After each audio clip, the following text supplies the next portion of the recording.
Presiden Uni Eropa marah besar, Presiden Jokowi tolak tegas bayar denda puluhan triliun ke WTO.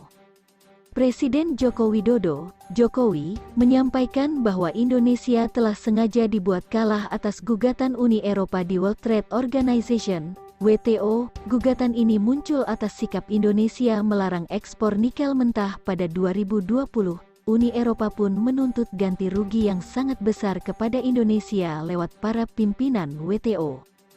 Merespon hal ini Presiden Jokowi mengatakan, tidak perlu takut stop ekspor nikel.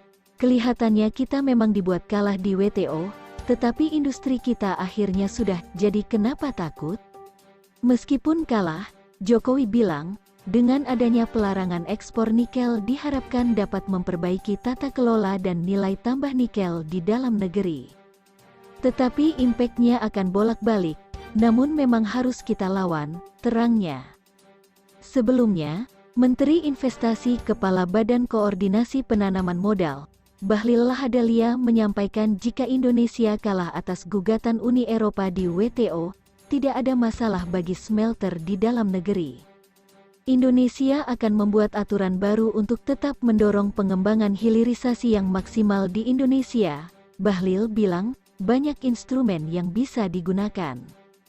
Contoh katakanlah kalau ekspor kita naikkan pajak yang tinggi, emang mereka mau bikin apa? Negara kita gak boleh diatur-atur oleh negara lain. Kita harus berdaulat, kita harus konsisten untuk program hilirisasi harus dijalankan, ujarnya saat di DPR. Bahlil menegaskan seharusnya semua negara saling menghargai kedaulatan, perencanaan pengembangan ekonomi masing-masing. Tidak boleh lagi ada negara yang merasa hebat dibanding negara lain. Indonesia ke depan harus menjadi negara industrialisasi khususnya baterai mobil dan kendaraan listrik, tegasnya. Sebagai informasi, Indonesia memiliki cadangan nikel terbesar di dunia. Artinya Indonesia berperan penting dalam penyediaan bahan baku nikel dunia. Menurut data Badan Geologi di 2020, Indonesia menyimpan cadangan 72 juta ton Ni, termasuk limonite atau 52% dari cadangan dunia.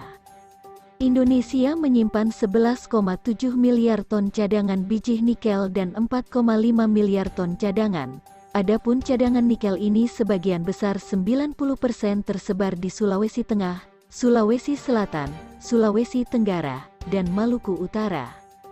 Direktur Utama PT Aneka Tambang Terbuka, ANTM, Niko Kanter memastikan pihaknya akan tetap merealisasikan investasi masuk ke industri baterai kendaraan listrik. Kita harus menunjukkan kita akan investasi dan masuk ke hilir. End product itu akan jadi legasi bagi Indonesia. Perusahaan komitmen itu, kenapa mesti terpengaruh dengan isu, kata Niko. Dia menegaskan, pihaknya tetap mengejar supaya investasi smelter tetap jalan dan akan difinalisasi secara bertahap.